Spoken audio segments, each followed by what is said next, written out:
Welcome to Lawyer Like an Athlete podcast. Welcome to Lawyer Like an Athlete podcast. I'm Dr. Amy Wood. I'm a licensed psychologist, executive coach, and author of the ABA book, Lawyer Like an Athlete, which is focused on sustainable high performance in the legal profession.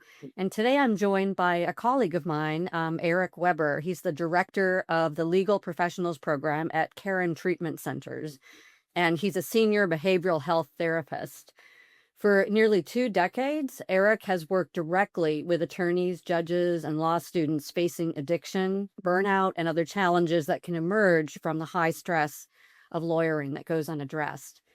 We're talking about what happens when the pressures of legal practice reach a breaking point and what recovery and prevention can actually look like. So thanks so much for being here with me today, Eric. It's a pleasure to have you. Thanks. Pleasure to be here.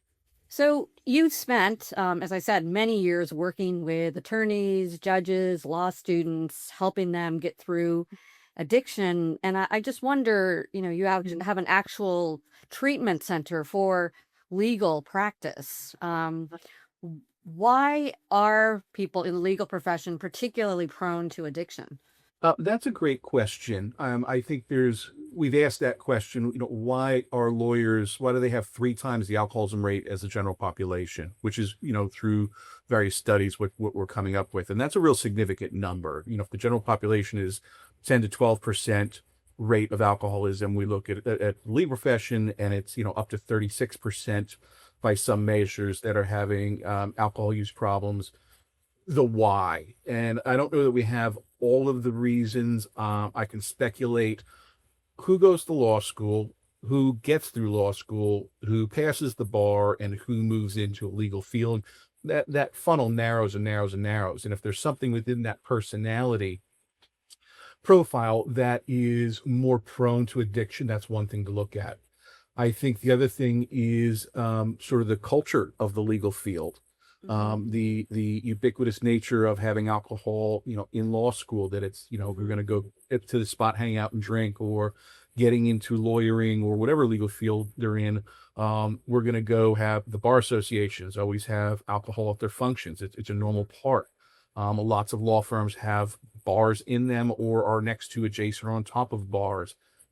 In the conference room, how many attorneys, it's acceptable to have the alcohol in an office, right?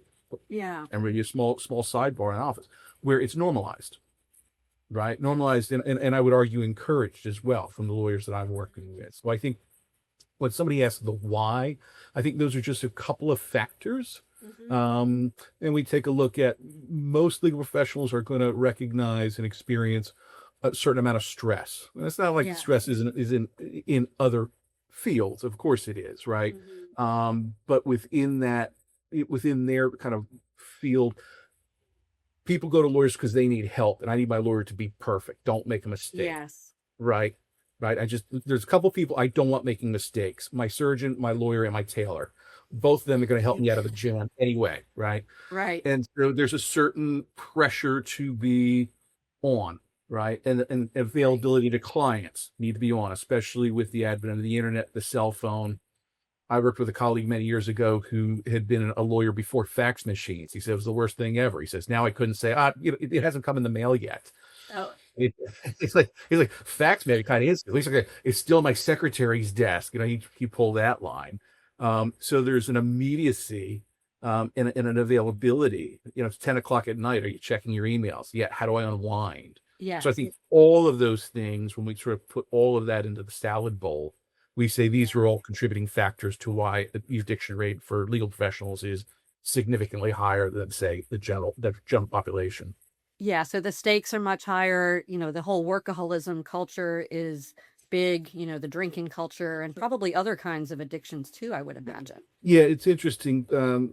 With the studies available, the legal professional will talk about alcohol. It's very popular. What they're not talking about is the other stuff like cocaine, Adderall, Vyvanse, the stimulants.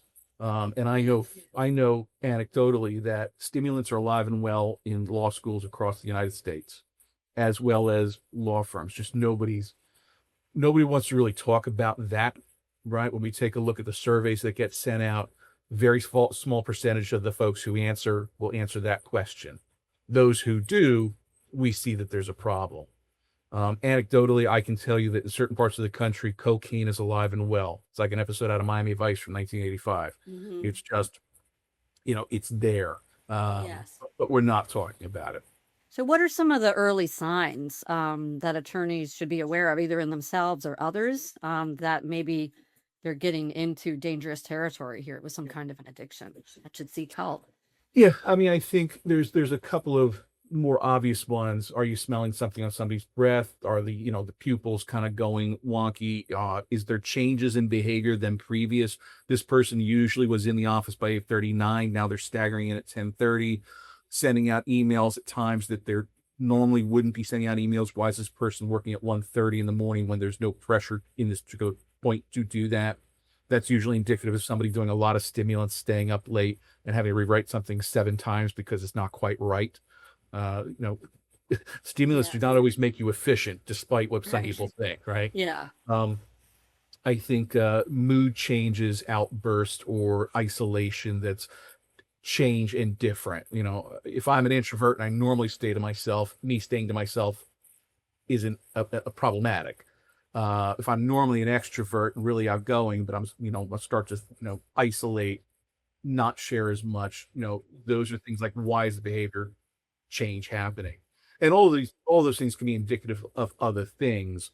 But I think whether we're talking about addiction, mental health issues, anxiety, depression that may grow over time, somebody's having family issues and they're experiencing stress for that, all those things I think can be those behaviors be indicators for any of those things, which is a reason to have concern for coworkers. Yes. That you care about. So if you do have a concern, let's say about a coworker, I know in the legal profession that lawyers like to say that they're strong, they don't need help. They're reticent to even come to a talk that I might give about how to reduce stress because they don't want to be perceived as someone who needs that kind of direction in life. So it must be pretty tricky to either admit you need help or tell someone, a colleague, that you need help. So what are your recommendations around that? I would say the majority of the attorneys in specific usually have an external motivator. They're usually not saying, "Hey, I'm not doing well here." It's usually somebody going, "You're not doing well," right? Yeah. And so one of the things, occasionally somebody from a law firm may call me and say, "How do we approach this person?" And I think that's can be helpful if it's managing partnership, if it's HR, whoever, or if it's a very small firm, how do we go about having a supportive conversation of, we're noticing things that really don't look healthy, and we want to be supportive and, talk to you about these things. Most of my legal professionals don't come into treatment until there is a significant issue from a stakeholder that matters, i.e. the managing partner or, a board or whatever, trick someone down. Rarely, not rarely, but it's less often that somebody says, "Hey, pause, I need help. I'm struggling." Yes. Yeah. So it sounds like they really reach like a rock bottom point where somebody approaches them and they realize, I need to do something. Yeah. And it's usually work related, to be honest with you. That's sort of Yeah. the interesting thing is, family may have some input, but a lot of times it's, okay, something happened at work or something's being noticed at work. And that part of my life, which I thought was manageable, which I thought I had under control, is starting to get impacted. Now it's time to do something. Right. I can be, at odds with my spouse, my significant other, my parents, my kids, whatever. But hey, I'm doing well at work. I'm making money. I'm taking care of everybody. I'm showing up. I'm functioning. Right. Right. But the functioning is usually professionally, as one of my colleagues used to say. He said, "You're getting an A in work and a D in life." That's a good way to put it. Right. It's just like, okay, define functioning and in what vertical Yes. in the existence that you have. And so it's usually when the work vertical starts getting pressured or impacted that the legal pros say, "Okay, like, hands up, I'll go." but I'm coming right back. Yeah, so I think that often we miss addiction in ourselves or other people because we have these stereotypes about addiction that we Yeah. see in movies, drinking alcohol out of a paper bag, while you're a street person, for example. So when Mm. you say functional, so many people are functioning and look like they're okay, but they're really not. Are there other stereotypes about addiction that just don't align with what you see with attorneys? Absolutely. Addicts aren't as smart as me, right? Okay. Yeah. I should be able to think my way out of this. I can really stop anytime. I'm not that bad. When looking around, you're not that bad compared to your peers because they're all struggling with this as well, right? Hmm. What's the comparison? Alcoholics can't keep a job, right? I always go through this with my patients. I said, "What does an alcoholic look like?" And they're like, "Oh, a guy, paper bag, dirty jacket, Yes. homeless, living in a bridge." Right. I said, "Right, doesn't look like my father, who's the vice president of a bank and wore a suit every day, right? Didn't look like an alcoholic despite what was happening at home later in life, right?" Mhm. And so the other thing is, I've been drinking successfully for X period of time. Why am I drinking more now? Is that Mhm. alcoholism or is that just because of stress? And really questioning whether they're really an alcoholic, not understanding that alcoholism can be a slowly progressing disease, or it can sort of progress, and then parabolically go up. Mhm. That curve isn't the same for everyone. Yes. Right. And so I think, those are just sort of the general stereotypes. And I would say that with some of the stimulant addiction as well, some opioid addiction. Well, I'm not a heroin addict. I'm not sticking a needle in my arm, but how many Right. Oxycontins are you taking? Right. That you're out of prescription, right? Not Yeah. as prescribed. So I think those are some of the stereotypes that as a treatment professional that I'll tend to have to address. Hmm. So, if you can give us a summary, what does recovery look like? So, you have an attorney, let's say, who admits, I have an alcohol problem or I have some kind of an addiction problem and I need help. What happens? And how long are they in treatment typically? Do they have to go admit back? And I'm asking that because I hear that it's harder for people to just go one time nowadays because there's so many distractions. So you get back out into the world after being in rehab, and then you might have to go back because you can't stick with your new habits. So what do you see? So I'll make this rather brief and bullet pointed. Different levels of care: Hmm. outpatient, where you're living at home, seeing somebody maybe once a week; intensive outpatient, which is usually 3 times a week, 3 hours at a shot. And then typically, there's partial hospitalization, which is a little bit more, and then there's inpatient, which is where I'm at. So somebody comes to see me specifically. I'm in a 31-day program, residential. You're coming, unpack your bag. You're going to be here for a month, and it's about educating on the disease of addiction, looking at understanding that the emotional barriers to acceptance. Yes, I know what you're telling me, but I really don't like it, and I'm struggling with the self-diagnosis. Yes, I'm looking at all the objective data, but I don't like it and I'm resentful. All right. So that's a lot of the work that we try and get done in those first 31 days. Hmm. Sometimes we can get it done, sometimes we can't. Um, Hmm. what are you willing to do? If you self-diagnose, it's okay, I've got this. I'm willing to do something about it. What am I willing to do about it? What do I need to change? What parts of Hmm. your life need to change to make room for recovery? And recovery, from my perspective, because I'm old school, it's abstinence. I Hmm. don't for an actual alcoholic addict, I do not believe in moderation management. I've not seen it work successfully in any of the cases I've worked. That's me in the vertical that I work in. Yes. So we're looking at an abstinence-based program with some sort of recovery program in there, whether that's a 12-step program, smart recovery, Dharma recovery, celebrate recovery, all different types of recovery programs, depending what somebody's bent need and what works with them. Follow-up counseling with somebody who understands the disease of addiction and working with professionals, right? I think Hmm. that's very important. Realistic boundaries at work. You know, Hmm. 100 hours a week may not work for the first early recovery. Like, you may need to spend some more time seeing a therapist, going to meetings, connecting with sober people, getting support, making Hmm. changes, reducing some stress. And I've even done some like back to work meetings with folks and their management, say, coming back to work for 40 hours a week or 30 hours a week for 2 weeks. Now we can ramp it up to 40 hours a week. Then we can ramp it Hmm. up to 50 and 60, which is kind of the normal for this particular person. Hmm.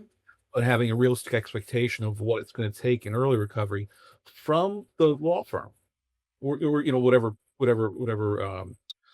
the employer is, to support change. Because I jump back in the same puzzle. Yeah. My puzzle, me as a puzzle piece, I'm going to go back to what I was doing before. Right. So you pull me out of the puzzle, change my shape. Part of that puzzle's got to change when you put me back into the world.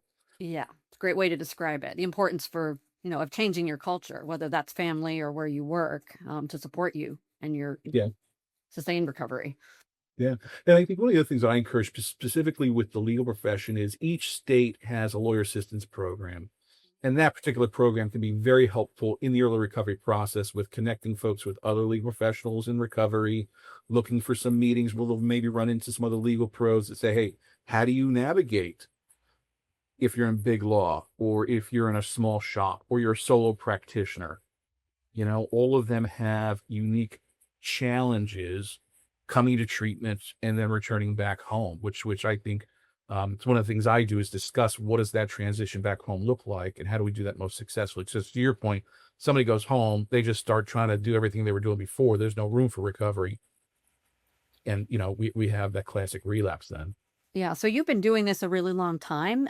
What changes have you seen? I imagine there are some changes from when you started to where you are now, just because our world is under so much stress, we're moving so fast, and people are looking for relief and more prone, I think, to becoming addicted to things. So what does that look like for you? Yeah, just kind of anecdotally, I actually started my first counseling gig in 1999. So we weren't even at Wow. Y2K yet. I was still on dial-up. Like the internet was a big thing when I got it in the late Mhm. 90s, right? There were no cell phones. I got to Karen in '07, and I think some people had a flip phone. That's about it. But the BlackBerry was coming out. And so the big change was, okay, the BlackBerry. So I had a desk drawer full of my patients' BlackBerries. And every day after group for 15 minutes, you could come in, check your BlackBerry, and it goes back in my drawer. Right now, on the unit that I'm on, my patients have access. They can bring their monitors with them and bring their computers, their laptops, their iPads, or their pads, or their cell phones. And so all of my patients have a smartphone.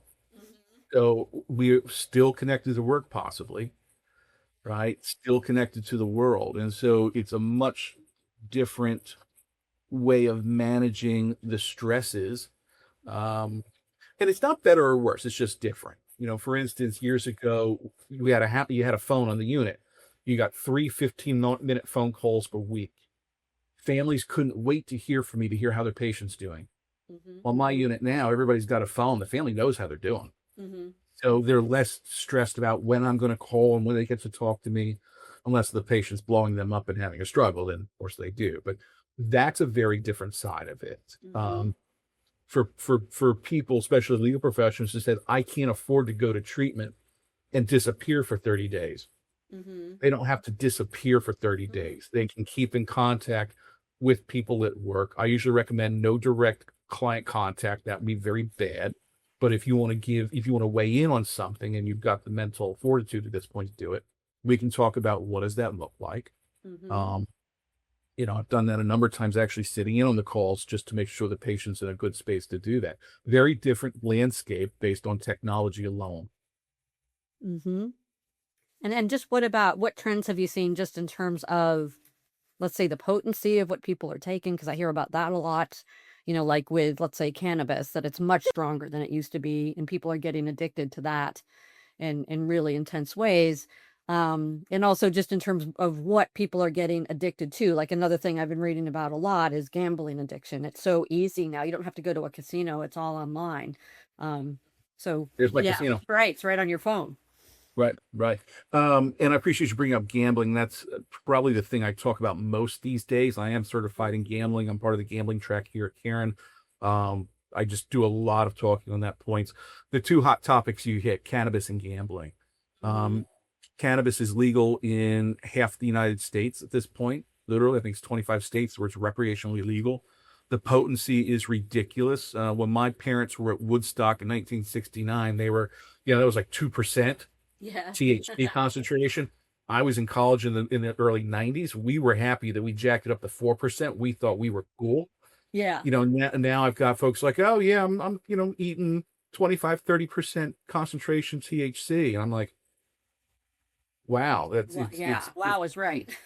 it's going from Coors Light to Everclear at the Yes. same bottle strength, or Mhm. bottle size. So we're seeing an significant impact on THC, battling the culture of, oh, it's good for this, it's good for that, it's good for Yes. this. But what we're not talking about is all of the medical maladies that are happening, emergency room visits that have increased, pediatric overdoses because they can't tell a THC gummy from a regular gummy.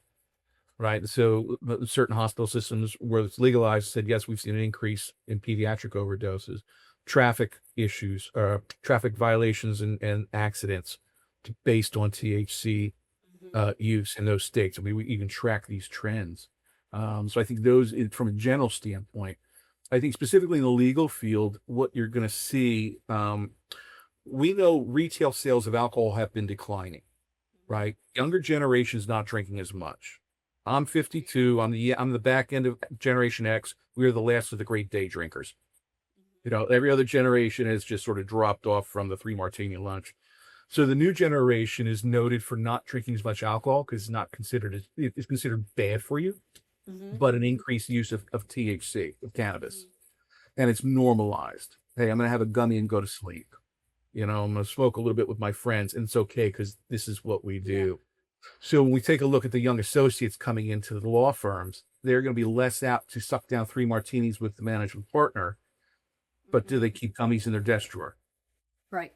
And that's something I bring up to law firms, like, okay, what's your policy? And if it's legal in New York and you've got an office in New York, New Jersey, and I'll pick South Carolina because it's illegal in South Carolina, Mhm. what's your corporate policy on cannabis use? Right? That's something to consider if it's a national or, a firm with both states. So it's really more complex, I think, in some ways, more complex issue, addiction and substance use at this point, for all those various reasons. Yeah, so it seems like it's just more insidious, all these things that we can become addicted to. It's part of our everyday life. I mean, I know when I go on the phone just to play words with friends, I get ads for gambling sites and for CBD gummies and all kinds of things. So it's hard to stay away from that.